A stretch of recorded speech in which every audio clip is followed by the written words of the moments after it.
और भाई कैसा है। मैंने सुना तू स्टॉक मार्केट से आजकल डिविडेंड कमा रहा है।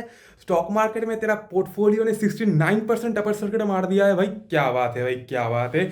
हमको भी जरा बता, हमको भी जरा सिखा, हम भी सीखे स्टॉक मार्केट में कैसा कमाई होता है, कैसा सब कुछ होता है। लेकिन भाई 25 दिन में पैसा डबल हो जाए, अगर कुछ ऐसा मिले तो मुझे जरूर बताना भाई। मुझे भी स्टॉक मार्केट, मुझे भी इंस्टाग्राम पे डालना है भाई।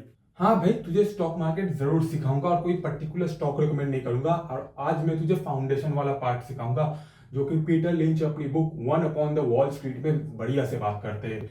चल फाउंडेशन तेरा स्ट्रॉन्ग करते हैं, उसके बाद क्या क्या होता है मैं वो भी देखूंगा। और हाँ, कभी कोई इंस्टाग्राम एक्स वगैरह जहाँ पे भी हो, कोई भी अगर तुझे दिखा रहा है मेरा पोर्टफोलियो, मेरा स्टॉक इतने परसेंट अपर सर्किट मारा, वो मारा, वो मारा, तो उससे थोड़ा दूर के रहियो, थोड़ा बच के रहियो। जो सोच, अगर पहले ये सोच रहा है कि रिटेल इन्वेस्टर होकर तेरे पास कोई एडवांटेज नहीं है स्टॉक मार्केट में, तेरे सामने बड़े बड़े इंस्टीट्यूशनल प्लेयर्स खड़े हैं, बड़े बड़े एफआईआई खड़े हैं, बड़े बड़े म्यूचुअल फंड इंडस्ट्रीज खड़े, तो तू सबसे गलत सोच रहा है। क्योंकि पीटर लिंच कहते हैं कि इंस्टीट्यूशनल इन्वेस्टर से 2 कदम आगे, क्योंकि उनके पास मैनेज करने के लिए हजारों करोड़ों रुपए है, और उतना रुपया या फिर उतना फंड्स मैनेज करना कोई बाय हाथ का खेल नहीं है। तेरे पास रिटेल इन्वेस्टर होने के नाते सबसे जो एडवांटेज है, फंड साइज ठीक ठाक है, और तू कभी भी एक स्टॉक में एंटर कर सकता है, कभी भी एग्जिट कर सकता है, सिर्फ बैठे बैठे अपने मोबाइल में। हाँ, लेकिन ज्यादा खुश मत हो, मोबाइल अभी उठा मत और कुछ भी आड़ा टेढ़ा बाई करने लग जा। टिप नंबर 2, अगर तुझे कोई चीज या फिर तुझे कोई प्रोडक्ट पसंद है,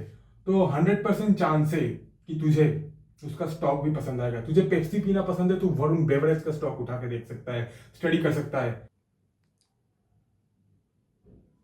अरे खरीद मत, मैं कोई सेबी का रजिस्टर्ड बंदा तो हूं नहीं, तो मेरे खरीद कहने पे तूने खरीद लिया। ये सिर्फ स्टडी और एंटरटेनमेंट पर्पस के लिए। तो कुछ भी डिसीजन लेने से पहले तू अब एक बार अपना स्टडी और या फिर अपने फाइनेंशियल एडवाइजर से जरूर एडवाइस ले लेना। अगर तुझे शॉपिंग करने जाना है तो तू कहाँ जाता है? डीमार्ट जाता है ना, तो डीमार्ट का स्टॉक स्टडी कर सकता है। तेरा सिगरेट फूकता कहाँ है से तू? फूकता तू आईटीसी का सिगरेट है, तो आईटीसी का स्टॉक पकड़ ले, या फिर तू बड़े बड़े होटल देख ले, आईटीसी का होटल भी है। चांसेस आर कि तुझे अगर कोई प्रोडक्ट पसंद है तो तुझे उसका स्टॉक और भी ज्यादा पसंद आ सकता है, लेकिन स्टडी कर लेना। पीटर लिंच कहते हैं 6 तरीके के ब्रॉड कैटेगरीज है स्टॉक मार्केट में, 6 तरीके के स्टॉक्स होते हैं। तो तुझे वो 6 तरीका का स्टॉक्स मैं बता देता हूँ। एक स्टॉक होता है जो स्लो ग्रोअर्स होता है। स्लो ग्रोअर्स मतलब जिसका इंडस्ट्री साइज उतने अच्छे से एक्सपेंड नहीं करता। फॉर एग्जाम्पल तू ले ले, हमारा जो जीडीपी ग्रोथ है, वो ग्रोथ उससे बड़ा है इंडस्ट्री के ग्रोथ से। सपोज का जीडीपी हमारी जो लेटेस्ट क्वार्टर है उसमें 5% के अराउंड बढ़ा है, तो वो इंडस्ट्री या फिर वो सेक्टर कैसे बड़ा होगा? 3% से शायद बड़ा होगा। लो ग्रोअर सेक्टर होता है, तो उन सब स्टॉक्स को पीटर लिंच कहते हैं आप अवॉइड करो। तो उन स्टॉक्स कुछ वैसा हो सकता है जैसे बैंकिंग इंडस्ट्री हो गया। बैंकिंग इंडस्ट्री में क्या हो रहा था, जो घरों का जो सेविंग्स है वो जा जाके म्यूचुअल फंड्स में लग रहा था। तो बैंकिंग इंडस्ट्री अभी थोड़ी देर के लिए डाउनवर्ड प्ले कर रही है या फिर थोड़ा खराब साइकिल से जा रही है। तो तू क्या कर सकता है, बैंकिंग सेक्टर जैसे पिछले सालों का रिकॉर्ड उठा के देख ले, कोटक महिंद्रा बैंक। फिर से बता रहा हूं, स्टॉक खरीद या बेच मत, सिर्फ इंफॉर्मेशन के लिए बता रहा हूं तुझे। फोन रख, फोन रख। कोटक महिंद्रा बैंक हो गया या फिर एशियन पेंट्स हो गया, ये स्टॉक थोड़ा स्लो ग्रोअर इंडस्ट्री में आ चुके हैं। और वैसे क्या क्या स्टॉक्स और है तू खुद स्टडी करके कमेंट में लिख के जाना। दूसरे कैटेगरी ऑफ जो स्टॉक्स है पीटर लिंच सर जिनके बारे में बात करते हैं, वो है स्टॉलवर्ट्स।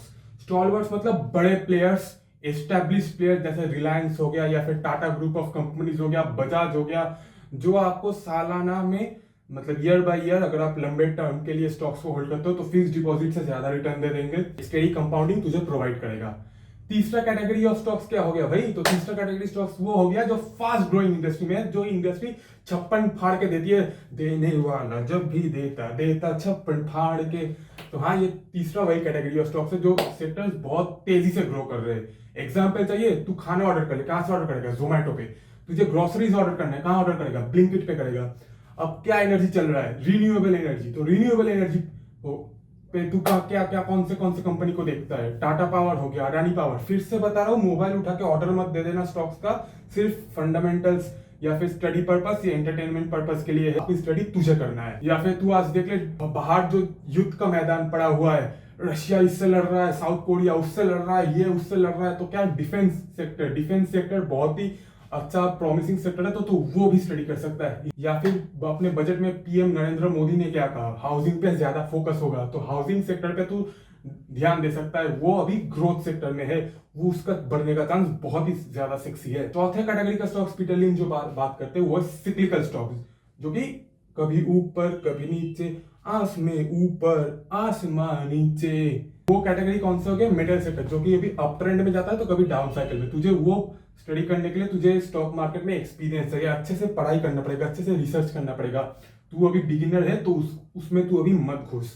शादियों का सीजन, जैसे क्वार्टर टू शादियों, हाफ टू शादियों का सीजन होता जाते हैं। ले तू मान्यवर, ढेर सारे कुर्ते पैजामा बिकेंगे मान्यवर के। जैसे होटल सेक्टर ले ले, half to second half of the year बहुत बढ़िया होता है। ये सब क्या होगा? सिक्लिकल इंडस्ट्री में आ गया, तो राउंड एंड राउंड घूमते रहेंगे, कभी अप तो कभी डाउन, लेकिन स्टडी तुझे करना है अच्छे से। पीटर लिंच एक और कैटेगरी के बारे में बात करते हैं जो स्टॉक अभी टर्न अराउंड पे है। टर्न अराउंड मतलब मेरे दिमाग में सभी एक ही स्टॉक आ रहा है, जो है जोमेटो। जोमेटो जब स्टॉक मार्केट में लिस्ट हुआ था ना, तो वो लॉस कर रहा था, लेकिन दीपिंदर गोयल जी ने, मेरे पर्सनल फेवरेट एंटरप्रेन्योर जी ने स्टॉक को घुमा दिया, जोमेटो को बना दिया प्रॉफिटेबल, और जोमेटो अभी नई नई ऊंचाइयों को छू रहा है। तो ये सब होते हैं टर्न अराउंड स्टॉक, जिनकी हालत बहुत ही खराब होती है, लेकिन लेकिन लेकिन लेकिन वो टर्न अराउंड करके दिखाते हैं, क्योंकि उनमें भी दम है। तो वो हो गया टर्न अराउंड स्टॉक। और आखिरी जो छठा कैटेगरी का स्टॉक है, तो वो तू याद रख ले, वो है एसेट प्लेस। जो इंडस्ट्री या फिर जो बिजनेस के पास बहुत सारा एसेट है और उनका एसेट अभी बहुत ज्यादा वैल्यू में है कंपेयर टू मार्केट, उनको क्या वैल्यू दे रहा है। ये कोई होटल इंडस्ट्री हो सकता है, या फिर तू पकड़ ले कोई इलेक्ट्रिकल इंडस्ट्री हो सकता है जिसका एसेट बहुत हेवी है, लेकिन मार्केट उसको अंडर वैल्यू कर रहा है। इस तरह के स्टॉक्स बेंजामिन ग्राहम सर को भी बहुत पसंद है। ये है 6 कैटेगरी ऑफ स्टॉक्स, और इनको तुझे अच्छे से स्टडी करना है, कौन सी कैटेगरी में कौन से स्टॉक्स आता है और कौन सा तुझे लगता है कि तुझे बेनिफिट दे सकता है, कौन सा तेरे कॉलिंग में। भाई ये सब तो ठीक है, मैं समझ गया, लेकिन एक बात बता, अगर मैंने 500 रुपया ITC के स्टॉक में डाल दिया और फिर दुकान जाके 1000 रुपया का सिगरेट खरीद लिया ITC का, तो क्या स्टॉक वो पंप हो जाएगा? सोचना, मैंने 500 रुपया तो इन्वेस्ट किया ना, और फिर 1000 रुपया का खरीदारी कर लिया ITC का। हाँ, हो सकता है ना, हो सकता है ना। आप लाइक कर देना चैनल को और सब्सक्राइब भी कर देना।